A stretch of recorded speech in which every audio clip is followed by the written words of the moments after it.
Good morning, and thank you for joining us for Coffee with Joe. We're talking about transit today for the Quad City area, and today joining me is the CYMPO administrator, Chris Bridges, and I have the chair for the Central Yavapai Transit Foundation, Lindsay Bell. And just a side note, Lindsay and I both serve on the Central Yavapai Transit Foundation board. So Chris, tell us a little bit about CYMPO and what do you do? Well, it's first of all, thanks for having me. I do appreciate being here. We are a regional transportation planning organization. We've actually been in existence since 2003. We are made up of all the local municipalities, including Prescott Valley, Chino Valley, Dewey, Humboldt, and portions of Yavapai County. So we have one member, an elected official from each of those agencies that sits on our executive board, which is who I report to. And then we also have technical advisory committee. We have an ecosystem connectivity and mitigation advisory committee. We just say EMAC. It's a lot easier that way. But what we do is we plan for short, mid, and long-term transportation. So right now we are actually in the middle of and approaching the end of a transit implementation plan for the whole region. Could you tell us just really quickly who from each of the governments sits on the CYMPO board, just so people have a good idea? Okay, so hopefully I remember. So we'll start right now. Our current chair is Councilwoman Orr from the city of Prescott. Mm-hmm. From Prescott Valley is Mayor Palguda. From Chino Valley is Councilmember Mike Best.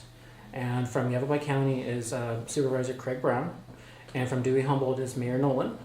And then we also have an ADOT representative. And normally it's the state transportation board member, but the state board member covers 4 counties. So they usually appoint somebody to go. So right now our membership has Alvin Stump. He's the local district engineer. So he sits on our board. So we have a 6-person executive committee. That's great. Yeah. Lindsay, could you tell us a little bit about the Central Yavapai Transit Foundation? Yes, we are a nonprofit corporation established about 7 years ago, and we're in the business of promoting, supporting, facilitating, and encouraging the development and expansion of passenger transportation and transit throughout the Central Yavapai area. And we do that in a variety of ways. We do fundraising, we do public awareness projects. One of the things that we're doing right now, which I'm real excited about and is going very well so far, is we're doing travel training. We have a very unique transportation network in this area. We have a small transit system and then lots of human service transportation agencies, airport shuttles, taxis, etc. So if you need transportation, it's sort of hard to navigate that. And our travel training project is teaching people what's out there, how to access it, how much it costs, and what sorts of accommodations those various providers have so that you can match your transportation need to the provider that is most likely to be suitable for your particular needs. We actually have a class coming up next week that people are welcome to join us. It's at the Founders Room at the Prescott Public Library on Monday the 23rd. It's at 2 in the afternoon and it will last for an hour and a half.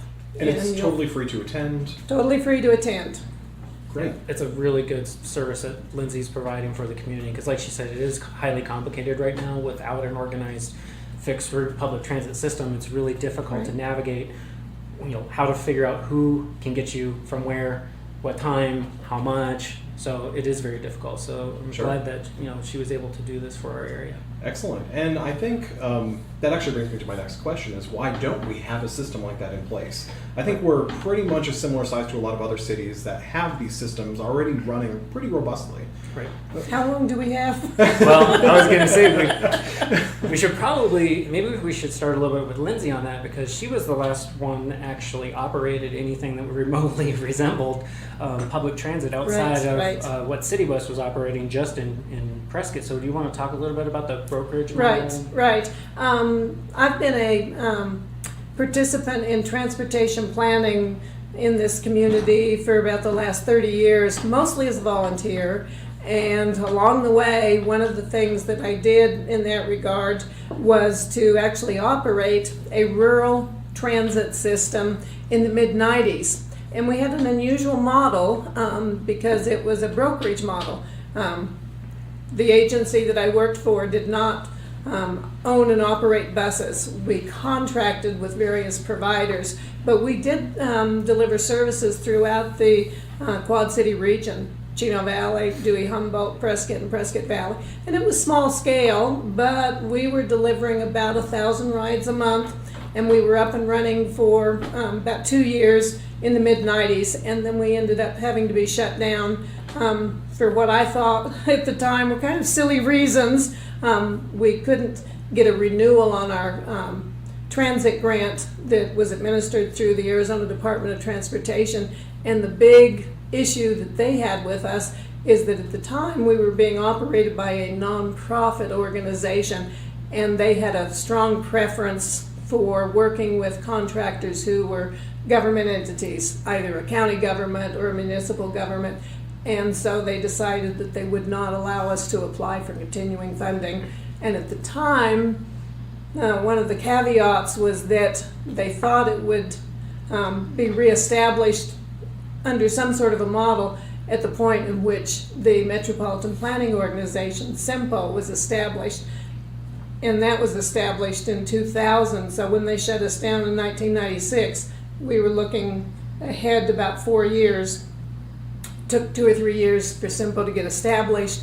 And after they got established, they started working on roads transportation first, and took several years to turn their attention to transportation or transit. So there was a big gap. Yeah. And the only thing that was active in the area from the early 70s until a year ago was the city bus. And the city bus was a privately operated public transportation system available only in the city of Prescott. Ran about 6 hours a day on a single route. So it offered service, but it was limited service.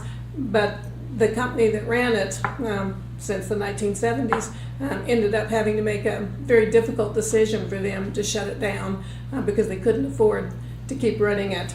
They had tried to get some government grants, and those weren't forthcoming, and they just felt that they couldn't subsidize it anymore because it was a losing proposition. They lost $60,000, $70,000 a year operating it, and they just couldn't continue to do that. So we've had lots of stops and starts. Yeah. And right now, the service that's available in the area is Yavapai Regional Transit. They're a rural transit system. They're based in Chino Valley, and they do have service in Chino Valley 5 days a week. They come into Prescott 4 days a week. They go to Prescott Valley 1 day a week. Good service, and their routes are along the major activity centers and so forth. And they're very affordable. They provide a great service. I know it's But free it for isn't military personnel. It's free for $2 military for a personnel, ride. $2 for a ride, Seniors are half discounted. half fares if you're a senior or a person with a disability. So it's a great service, but it isn't as comprehensive as we need. Right. So there's still a lot of gaps in service, Right. which is why we're doing a Yeah. transit implementation study. Right. And there's some hurdles to why Yavapai Regional hasn't been able to provide a higher level. One, they are a nonprofit, which ironically, going back to when Lindsay was doing Right. it, they would say, no, we don't want a nonprofit operating. They are a nonprofit operating, kind of the exception to the rule. The second part is But ADOT is okay with that these yeah, days. they're okay with it now. And I think YRT has done phenomenal in the 9 years of service that they've done Right. with the resources that they've been given. But part of their challenge is, and this is why we have a metropolitan planning organization, is you hit a certain population and density, and you're required to have one, and then you're labeled as an urban area, right? Right. So if you receive a 5311 rural transit grant, Like Chino Valley would. like Chino Valley does currently. That's the major funding source they have. They're prohibitive from providing a high level of service in the urban area. Like you can come in and drop somebody off, but you're basically restricted to picking that person back up and taking them back to the rural area. That's how it's viewed. The urbanized money doesn't matter. You can operate that urban area, rural area. It doesn't matter. You can go all over the place. Our issue, and this goes back to the root of your question, is why have we not had it? So, like Lindsay said, 2000 census, we were identified that was going to happen. Took till 2003 before we were formally established. We did start tapping in the director at the time, Jody, which came in around 2005. Jody Rooney went in and went after 5307 money to start a transit plan. We did a needs study in 07/08, and then we did an implementation plan in 2009. Ironically, what we're going to end up talking about is not too dissimilar from what came out of that plan as far as structure of the service. But what we didn't do in that plan was really nail down the governance structure and who was going to pay what, how much is it going to cost, and this is the service level. And that's what we're doing different in this one than we used to. But really the answer to your question is money. And it's the local match money. So we are apportioned, because we're an MPO, through Congress, through the Surface Transportation Bill, we get about $1.2 million of transit money. We have consistently not used that. In fact, it goes back into a pool that statewide transit agencies can compete for. So the majority of our money has actually ended up in Flagstaff and in their transit system, which they're giving about 2 million rides a year right now. So really it boiled down to, can we provide that local matching fund and who's willing to pay it? Sure. And ironically, timing is everything. The study that CYMPO did on transit implementation in 2009 was an excellent study and laid out a really good, reasonable plan for implementing a comprehensive regional transit system in this area. But remember what was happening in 2009. We were about 6 months into the Great Recession, and all of the agencies that we would normally look to provide some of the match to match the federal dollars that are available, all of them felt like they couldn't afford that. So we just pushed everything back and put it on the back burner for several years. And here we are, 10 years later, and we are updating the plan that we did in 2009. And like Chris says, it doesn't look a whole lot different. I mean, it's updated for the population increases and so forth. A little more technology involved than was previously, but we're really focusing on who's going to run it and how's it going to get paid for. Sure. So let's actually talk about the transit implementation plan. Okay. What it is, what you found out, and where to go from here. Okay. Well, obviously, to start off, we needed to find out, would people use it, right? So we put together a survey with our consultants, Nelson Nygaard. Ironically, was the same consultant we used 10 years ago, but they're one of the top transit planning firms in the nation. They do great work. So we put this survey out, and we did some Facebook boosting to try to get the word out there. We did some paper surveys as well. And what we really wanted to find out, and we've got a slide for this, which is number, I think, I covered up the number. Sorry, Lynn. 6. Slide number 6. We'll go to that. And one of the key questions was, well, if we had public transit, would you actually use it, right? So red is yes, we would use it, right? Unsure would be, well, maybe I would use it one day, maybe I wouldn't, depending on what I would need to use it for, and then the flat out, no, I wouldn't. So 60% right off the bat said yes, we would use it.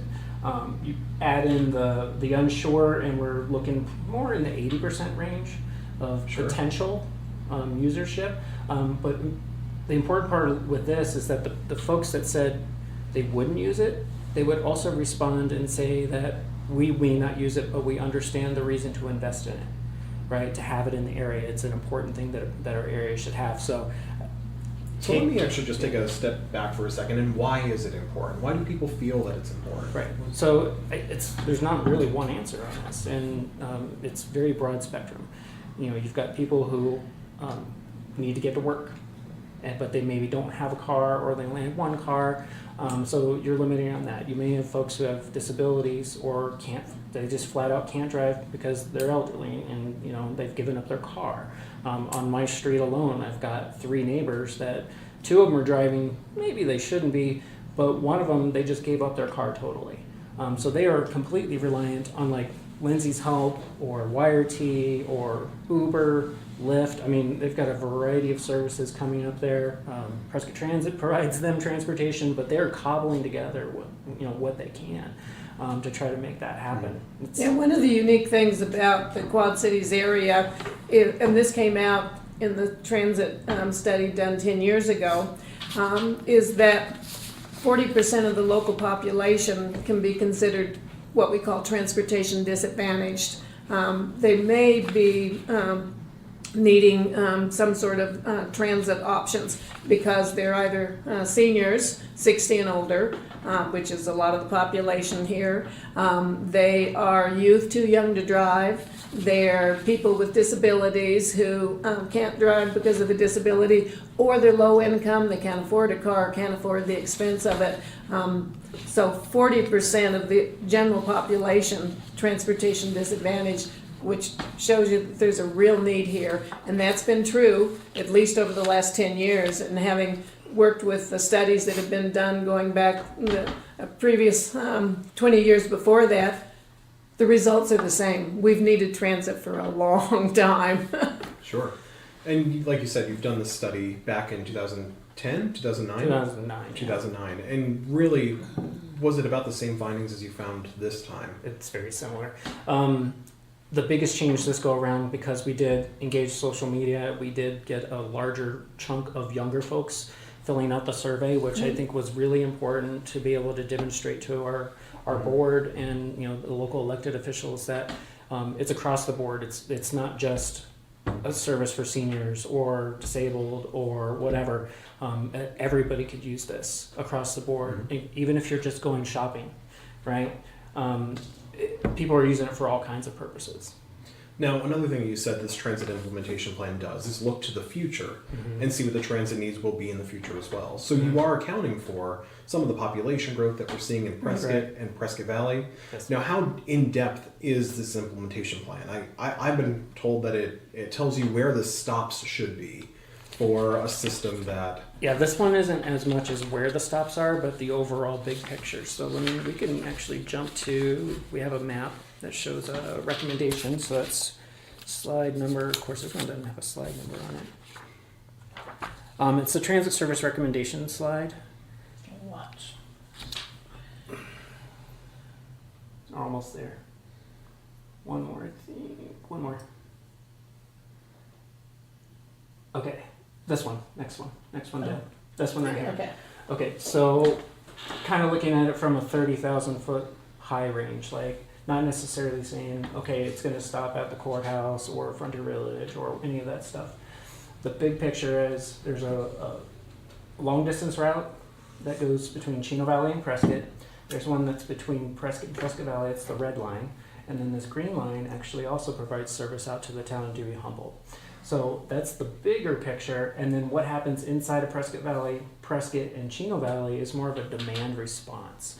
So instead of driving in a circle in Prescott all day long and hoping people walk out to the bus stop, you could actually call and schedule a ride. Usually that's 24 hours in advance, but we're also looking at, like I mentioned earlier, we're looking at some technology options on this. There's a couple of different companies that do this, but it's called microtransit. And what microtransit is, and it's even in one of our survey answers, is like, I'd want to see an app where I could track the bus, right? So for these particular models, you can actually use an app on your phone, computer, or call. There's an operator, and you could actually have a ride that you can track on your phone, and they'll be there in 8 minutes. Right? The technology is really good for a system like this. It's similar like ordering up a taxi or an Uber or a Lyft vehicle, Correct. the demand response service, which would be the internal circulator for Prescott and Prescott Valley in particular. Yeah, and then that way, you don't have these set stops, right? So let's say you want to ride and you book it, and then the van says, I'm going to be there in 10 minutes. And if you need it to come to your front door, they can do that. You have to qualify, right? It might be ADA related issues there too, but they might ask you and say, oh, well, Joe, you're standing at this corner. Could you walk over a block and we'll pick you up on this block? And then they'll pick you up, and then I call, and they'll, on the way to where you're going, they will pick me up. And then I'll jump in. So it's like a shared ride van or bus, really, when you think about it. So it's much more efficient. And the technology helps them route to where it is that they need to go to be able to pick up, and then maybe they drop you off before they drop me off, and then Lindsay wants to get on, but maybe my trip's longer and then she gets off before me. So it's this constant movement of people in and out, and it's much more flexible because you can hit a broader area. I mean, if you look on the map here for Prescott Valley, it's covering main populace of Prescott Valley. So you're anywhere in that area, you're going to be able to get a ride Sure. as close as from your front door to where it is you need to go. And I think sometimes what's lost when you look at graphs and you just see these lines, these routes, are that there are people, 50% of respondents that are 65 and older, that said they would utilize a transit system that might live somewhere near the Safeway in Chino Valley. Right. And this implementation plan takes you right through some of the medical arteries sure of does. Prescott, which, I mean, the crossings, the hospital, you name it. So some of The those things I think are fixed lost. route backbone is really important, and it goes to the main activity centers, like the medical facilities that are concentrated out in Prescott Valley around Yavapai Regional Medical Center and the Del Webb Center, etc.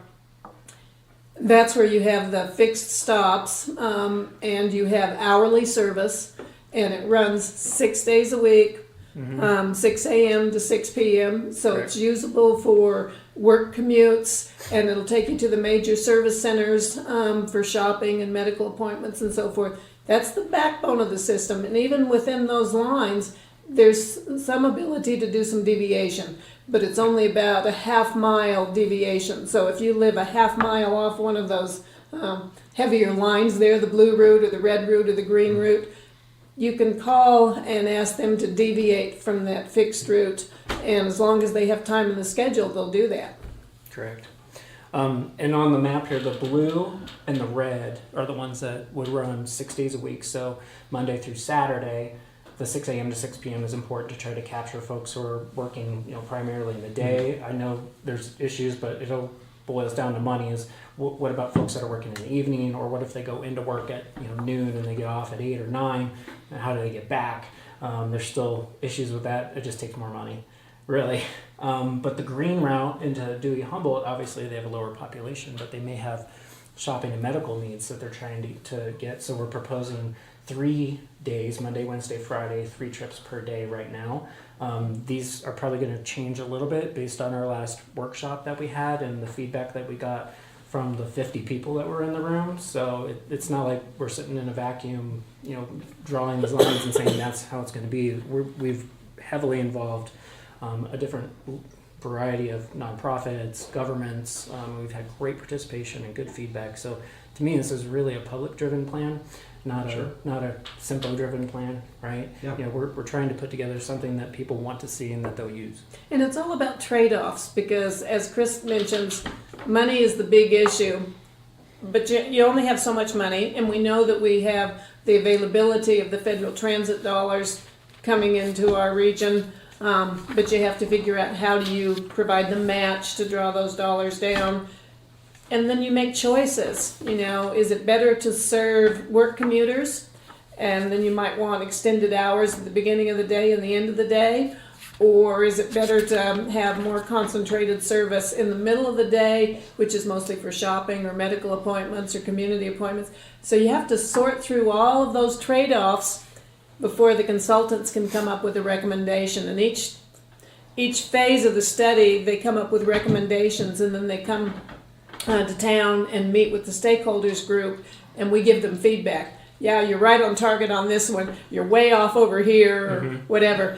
This is the configuration that they're working on, and they just brought it before the stakeholders group about 2 weeks ago. And one of the interesting feedback things about it was there was some concern about the Monday, Wednesday, Friday service to Chino Valley, because Chino Valley is where Yavapai Regional Transit is based, and they have service 5 days a week right now.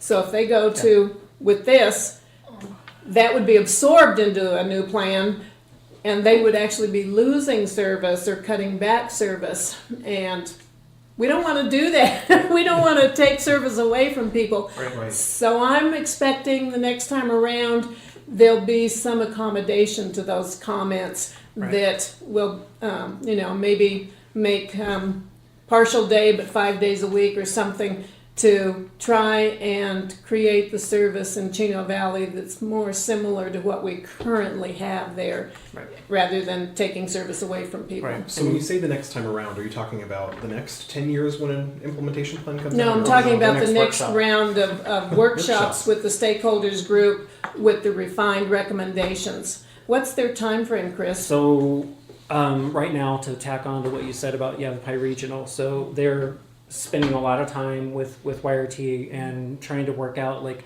how can we still provide as much or as close to what you're providing today, to not have that loss of service, and trying to evaluate, well, if the demand response provides more rides but it's a smaller area, what are we losing? So we're spending quite a bit of time with YRT to try to sort through that issue that Lindsay just explained, to try to get back to where it is. Okay, we feel good about that. In that room, there were a couple questions for different things, some about cost, some about impact, what does it mean for CYMPO specifically, but the overarching message that I heard was we need to keep Chino Valley whole, and we need to provide as good, if not better, service to Chino Valley. So we need to move some things around, might adjust costs. So anything that we're showing up on here will probably change by then. But we're targeting the first week of November would be the next workshop. If you want to be on the distribution list, I just need your email. Yeah, I think a lot of people would probably be interested to Yeah. know what's happening with this implementation. Yeah, and like I said, we're filling the room with 50 people getting comments. So, Sure. If you're interested in coming and see, I would for sure get you the information. It's really, the stakeholders group is really interesting. It includes a lot of elected officials. It includes people from some of the major employers like the Baghdad Mines, the Yavapai Regional Medical Center, people from Yavapai College, Embry-Riddle. Depending on your perspective, you bring different questions to the table and you represent different needs. Some of the nonprofits are there, like People Who Care, that work with clients that don't have hardly any other resources for transportation. And so they're always asking questions about, what are the accommodations? Can you transport wheelchairs? Can you transport people who are vision impaired? What are you going to do for those folks? And of course, the elected officials, they often ask a lot of the money questions. What's this going to cost me? What's this going to cost my municipality or whatever? So it's a real good diversity of perspectives and a diversity of questions, which I think will definitely help come out with a better policy configuration and a better plan eventually. And I do want to ask about funding, because I think that's an important element of this. And I think even the transit implementation plan gives a recommendation for that as well. Yeah, if we go down a couple of slides. Just before we get there, I got a question from Steve, and Steve wants to know, and I'm not familiar with this, have we ever considered inviting Waymo automated transportation systems to test in the towns around the Quad Cities? So right now they're heavily invested in the Chandler area. They've not shown an interest here yet, but that doesn't mean that they won't be in the future. So it is something that I've been thinking about. But right now they're so focused on Chandler, and like Uber's focusing on Tempe. It's a slower speed. It's very predictable where they're driving, even though Waymo's actually out on the freeway. But have you ever been behind one? I haven't, no. So it's something I haven't heard of, so that's why I had to ask. So the car is constantly adjusting for space for the car in front of it. So the brake lights, it's like strobe light. So it's really hard to tell when it's actually slowing down. So they're still trying to hash some of that out. But that's a great question. I would love to have them here eventually, because down the road, that's probably where you're going to see technology. It's not just I'm calling this vehicle on my app, that it's going to show up and the door's going to open and you get in and there's no driver. Right. Yeah. So that'd be a little tricky. That's probably the single biggest expense in a transit system is driver salaries. Yeah. Steve, thank you so much for that question. If you have any other questions. There is one. I must have. Steve has another question. He says, is anyone that is disabled like myself on the committee that you're talking about, the CYMPO committee? Well, I do know we have folks with disabilities. I'm not sure what his level is, but we do have that perspective for sure, especially from at least the nonprofits that are providing service to these individuals, because they have a broad knowledge of the needs. So that information is being included. We have a couple of people that are regularly attending the stakeholders meetings that have mobility impairments, walk with a cane or a walker or something. We had a new person participating last time around who was actually the personal guest of Billy Orr. And Billy went and picked her up and has had some correspondence with her. And she was a 93-year-old woman. Yes. real sharp, had a lot of good questions, and offered a lot of good comments about what it would be needed to accommodate her needs and others like her in her age in life, and slowed down and everything, and needing a little more time to board, that kind of thing. So the disability issues and questions have definitely been brought into the mix in terms of the planning. Yeah. And just in general, ADA is a requirement for this. So there will be ADA accessible vehicles, whether it's a wheelchair or whatever your needs may be, that will be accommodated. Steve, thank you for your questions. And if Steve wanted to, he can come to the workshop that you were talking about Yes, as well to be part of that conversation. Probably the easiest way for Steve to get a hold of me is to go to the CYMPO website, CYMPO.org, and there's a contact us, and then that email comes to not only me but to our accounting person, so we know that we're getting these things so we can respond. So Steve, if you could go ahead and send me an email on that, and then we'll get you on the list and invite you. Great. Thank you, Steve. Any other questions, please ask them as we're talking here. So let's go into the funding side of it, because I know that's probably the hardest issue to grapple with. Right. And what is the recommendation that you're seeing with the implementation plan for funding? Right. Okay, so put the fund in funding, right? So if we could go 2 slides down, we've got the transit service recommendation slide that we just showed, but also now showing the overall cost. So this one right here. So this system we just described, the 6 days a week, varying, right, is about $1.8 million total to run that. If we could go 2, 3, 4 slides down, moving into implementation. I think we've got a bigger break here. I'm trying to find the slide itself. That's basically the operational budget. Correct. Doesn't include the capital budget for such things as bus shelters, bus stops, Slide some of the 29. software, but it does include all of the operational pieces, including the buses. Right, so this breaks it out a little bit more, just like Lindsay was saying. So estimated costs, right, admin, service option, capital, get you to your 1.8. There are 2 different types of grants, one's urban and one's rural, that we would tap into, and then there's the local match requirement. So this is the number that's been why we haven't had it historically. It's coming up with how we're going to pay for that number and who's going to pay for it. So Lynn, if you could go to the next one, this will actually help break it down a little bit more. So you got this overall match, but you do have ways to make revenue on the system. Fares is obviously one, but fares rarely get you a good feedback. It's more of a, I feel like I'm buying into an agreement to ride the bus, not necessarily I'm trying to fund the thing. And in terms of the going rate for such things, if you get 15% of your costs covered by your fares, you're doing really well. If you get 20%, that's phenomenal. If you get more than 20% of your costs covered strictly by your fares, you're doing fantastic. Yeah, you're the best transit system in the world. Yeah. So realistically, we estimate that a little bit lower. We're thinking that this system as proposed would actually service around 100,000 rides a year. So That's substantial. That's substantial above what we've That's been one providing, ride for right? every person in the Quad Cities area. Correct. I mean, Right. that's Just go ride it once and then you're good. If you want to ride it twice so you can go home, then that's probably good too. Yep. But then we've got things like the service contract. So we have a whole bunch of nonprofits providing transportation on varying levels, right? Instead of them having to go out and get their own vehicles, they could contract with the service to provide rides for their clients, and be able to utilize the existing system rather than having 12 buses driving to the same spot and overlapping coverage. It'd be a lot more efficient, and it might be cheaper for them to just buy service from the system. So, But those purchase contracts of transportation constitute local revenue Correct. to match the grants. right. So as this number goes up or down, it eventually impacts what the balance is here. Partnerships could be something like Yavapai College, donating to the system, and in exchange for that, a student from Yavapai College goes in on the bus and shows their ID and they get to ride for free. Embry-Riddle could do that. NAU, Yavapai, Prescott College, any of those. there's a lot of opportunity Right. for Hospital could do something too. So there's a lot of options when it comes to partnerships. So now we've gotten it down to 367,000. So let's go to the next one here.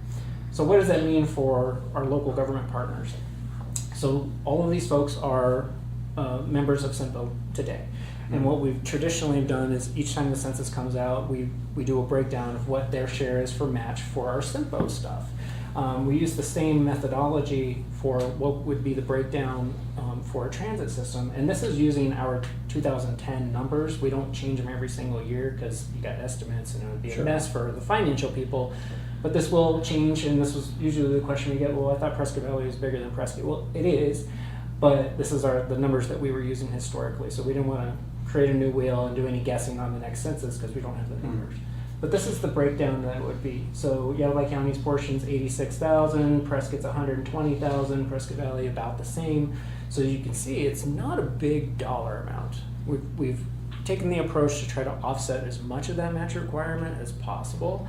And that match requirement right now also does not include donated services, which you can use as in-kind time, which means no cash. So if we got one of the agencies to say, hey, we're willing to donate a facility where you can store the vehicles, that counts as money, even though it's money for the space, but it's not cash that they're having to outlay. Or a volunteer driver, perhaps. Correct. Or a volunteer dispatcher. Mm-hmm. Any of those things can offset that cash requirement. So this is assuming all cash. So that could actually go down or up depending upon what the revenues are, what the contracts are, who the partnerships, right? All these things can happen. One that I've pointed to when we started this was Paris, Texas. They have a vast array of partnerships, so including the city, it includes United Way, it includes the hospitals, it includes schools. There's like 8 or 9 different partners that actually contribute funding to make that happen on their system. So we're kind of looking at it the same way here. You know, when I look at this and I see like the city of Prescott, what they would be expected, the allocation for it is $120,000. In my mind, I know that the city of Prescott's probably paid a good fraction of that in golf carts for the golf course. Right. So it's really not a substantial amount for the city. The number, I mean, 120,000 when you see it is something. But is the transit implementation plan are we looking at a regional transit association? Are we looking at just match from the cities? How does... Right. So governance has been a huge question here. I think we've got... I know we've got a slide on it. Oh, I think it's backwards. So there's basically 3 types of governance structures. So slide 26 covers this one. There are a variety of options for how you can set this up to run the system. So once you get through statute and you figure out what's allowed under what population, it's highly complicated. Sure. And what can happen under what. So we've boiled it down that there are 3 types of organizations that could actually run this. Because right now, ADOT says that the NPO itself cannot be the designated recipient of those funds. But a local government could be, right? So that's one hurdle. In statute, these 3 options occur. So an MPTA, which is a Metropolitan Public Transit Authority, can happen for counties over 200,000 but under 400,000.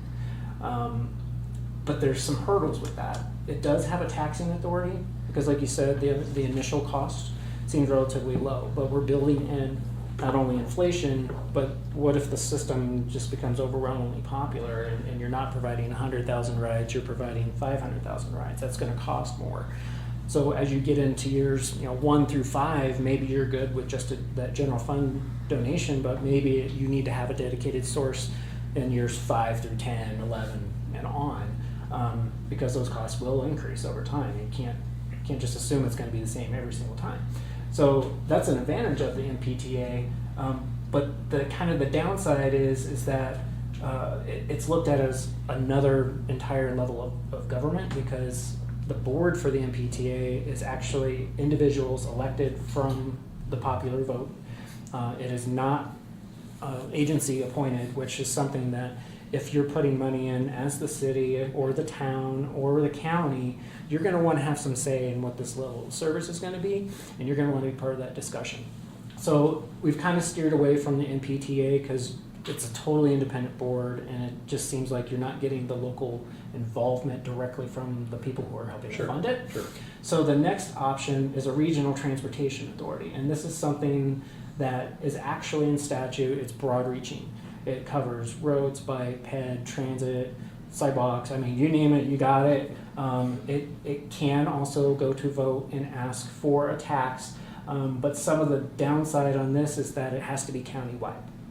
So if you're going to form a regional transportation authority and you're aiming to try to fund a transit system in the Quad City region, it's not fair for people in Ashford or Camp Verde or Sedona to be paying a tax that's paying for just a transit system. So now you're getting into, now we've got a full-blown, we're going to talk about roads and transit and everything. And we have so many needs, maybe in the big picture, in the long term, that makes the most sense. But for the immediate term of getting the transit system off the ground, probably not the best option.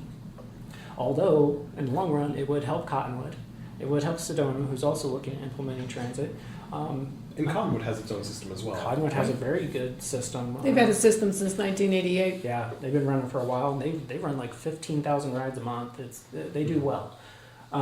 So that's maybe a longer term. So now we're down to a joint powers organization. And when I first heard the term, I was like, that's in statute. I didn't know that. What the heck is a joint powers organization?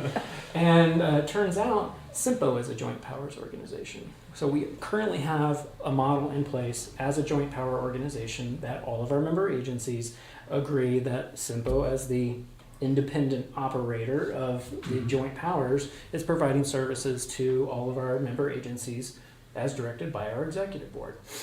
So when we first looked at it, we were thinking, well, gosh, we got to form this. We got to go around. We got to get buy-in. There's going to be a separate organization. But after and looking into this, and Lindsay really spurred me on this, you're like, what does this mean for CYMPO, right? What does your role become in the future with this transit system? So literally, we could take our existing IGA that lines out what our roles are and add management of a transit system.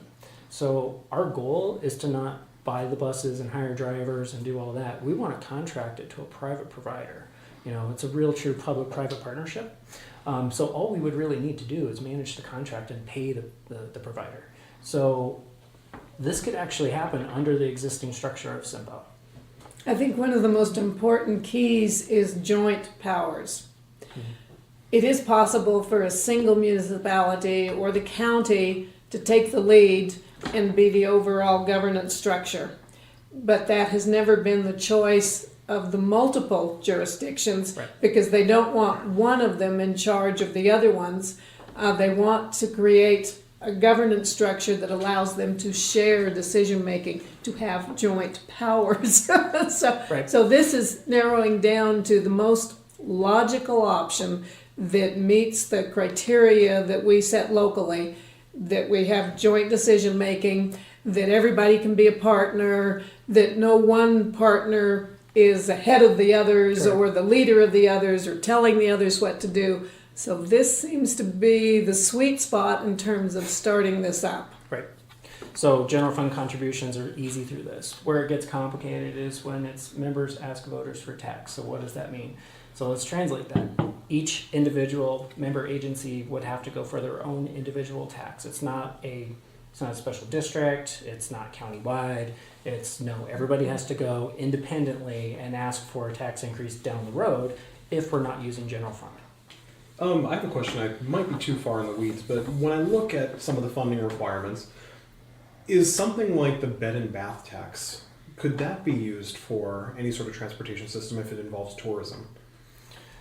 I'd have to look at what the language is in that and what it was approved for. There might be restrictions on it, but I'd say any source could really be utilized. It's for transportation, but there may be restrictions on what type.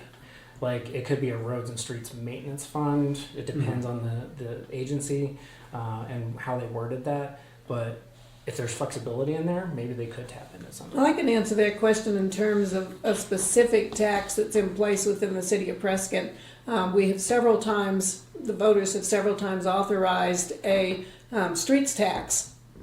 And the last time it was authorized, I specifically went to the council and suggested that we have broader language that would allow that that tax to be used for transit in the future.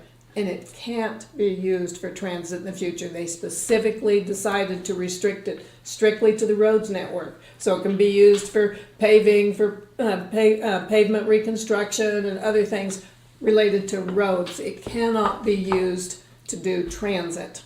And that was deliberate. And again, the bed tax, the statute that, or the proposition that funded it to begin with, that the voters approved, it had very specific requirements. I don't know whether those requirements would extend to transportation, but I would guess that they wouldn't, but that's worth researching. But I know the streets tax, you couldn't use that revenue for this. Yeah. I got a kind of a question. Glenn says there's a lot of use of the word tax. And I think that's something that scares a lot of people. It does. I mean, a lot of seniors here are on fixed incomes. I don't even... I'm not sure how to phrase the question, but is this a good utilization of taxpayer dollars? And I think we've pretty much talked about that being the case. Right.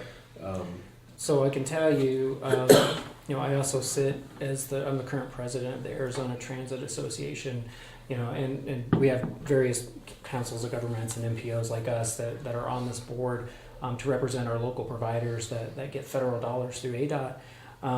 From the ASTA perspective, when you look at from national studies, is that $1 you invest in public transit will bring $4 of economic return to the area. So there's an instant economic development opportunity there. But we're also talking about an extremely small amount. Like to generate the $300,000 we need, I am not even sure what the decimal point is, but it's got to be very small. I don't know what the city of Prescott's 1 cent generates. But we're talking 1/10 of that. It's very minimal. But outside of the fact of what I just told you, is using that word freaks people out because they don't know what it means. They don't know what the dollar amount means. They're not sure what it means to them individually, and I understand all that. It sounds like it's more of an investment to the system that Right. the city will see a return from. Correct. Each of the municipalities will see a return from. Right. And I guess one of the the biggest concerns that people have when hi, I'm Chris, I'm with the government, I'm here to help, is where are you spending that money? Like if I vote to approve something and you tell me it's going to projects A, B, C, D, and you're spending it on E, F, G, H, which is not what I voted on, I'm not going to trust you again in Right. the future when you come back, right? That's a critical part, is that you have to do exactly what it is that you are asking the voters to pay for. Mm-hmm. So if you don't do that, you're going to lose that trust, and then you're not going to continue to fund it. Typically, these things are, regional taxes like that are set up on a 20-year basis so that it's a constant check by the voters, so that we're not just madly going around spending money, that we're actually doing the service that we told you. And we're then gonna they'll do. have a chance to reevaluate if that Correct. tax is doing what it should be. And And if go they from there. don't like it, or they aren't seeing the benefit, they aren't happy with it, then they can choose to not fund it again.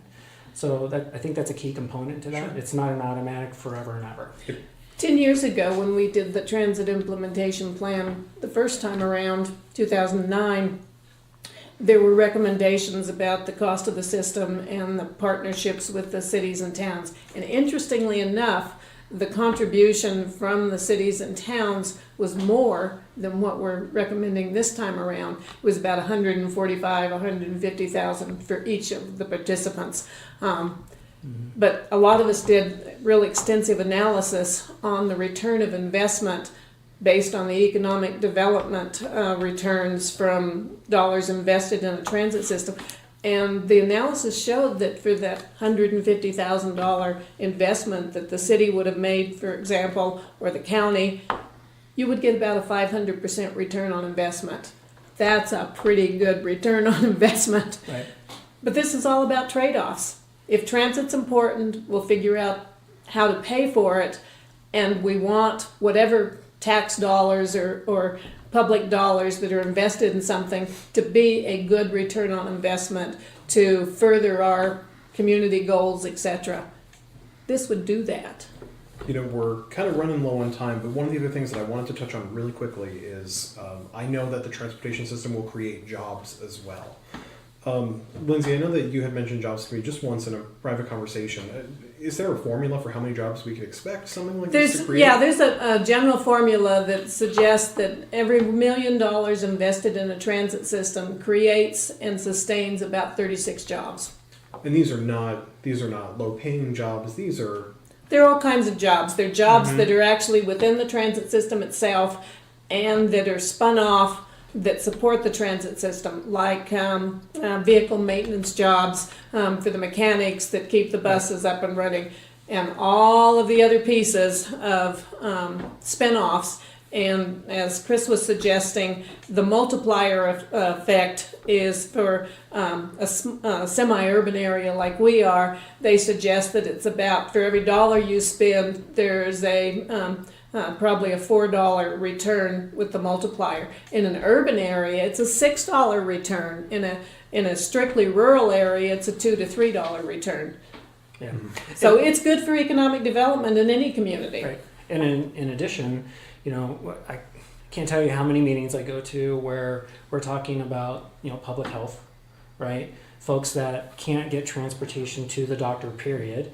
Or if they do get to the doctor, they get a prescription, but they can't get to go pick up the prescription, so they're not taking the prescription. Mm-hmm. You're also helping folks that are isolated in their homes that don't have transportation, right? So they're able to get out. Yavapai County, unfortunately, has one of the highest suicide rates, if not the highest suicide rate for seniors in the entire state, because they are isolated. They're not going out and seeing people. They can't get to the senior center. They can't get to the doctor. There's a variety of reasons, and I know that's a horribly morbid stat, but it's true. And whether you're wanting to help veterans, help a single mother get to a job, to better herself, if you're trying to, whatever it is you're trying to do, there's a variety of benefits to it, and it all comes down to is, are we willing to fund it? Sure. And really quickly, just yes or no, any tax will have to be voted on. Correct. By the public. Yes. Gotcha. Chris, is there any last takeaways, anybody listening you'd like them to know about CYMPO or the planning process? So I'd say if they're interested in staying in touch with us, if they do go to the CYMPO.org website and fill out that contact us, I will get it. We will make sure that at a minimum we send you emails of all the materials. Secondly, you can we have audio recording and this whole presentation on our CYMPO website under plans and studies. You go there's a transit implementation plan link as well, and this is how you can contact us. So that way we can send you all the material when we get it. Like I said, our next meeting is going to be sometime the first week of November probably. So you'll see the tweaks from what we've done on this to try to make it better, looking at the budget a little more solid, but stay in touch, contact us, or if you just want to follow it, go to this transit implementation plan update link. You can listen to the last workshop. We did post that. I think we posted the last You can print out the slides that we've been showing today. Yep. There's also the transit implementation plan survey. The summary document is also on there. So there's a lot of information on the site people can access. Correct. There's even a full-blown cost model if you wanted to look at that. That's when you're really getting into the details of what things cost. But the key thing is you're not going to see buses and stuff on there. But what you will see is the total dollar amount and how we're going to contract it. We're putting money into the private side of it and bringing in private providers to put money into that. I don't want to do that. Sure. So, Lindsay, would you just remind us one more time what's happening at the library? Right, we have a travel training class which will teach people how to navigate and understand our local transportation network, the taxi cabs, the regional transit program, the airport shuttles, the human service transportation. That is Monday the 23rd at 2 o'clock in the afternoon. It's being held in the Founders Suite at the Prescott Public Library. Chris, Lindsay, thank you so much for being part of this today. This is a really important conversation. Thank you for having us. That we need to have locally, and thank you for your questions. I think the more people that are involved in this process is the better the system can be created and maintained. So thank you everybody. Just want to let everybody know that our next live stream is going to be October 10th. We're going to be talking with Judy Stahl, who is a candidate for the Arizona House for LD1. Thank you all, and thanks for having your coffee with us this morning. Take care.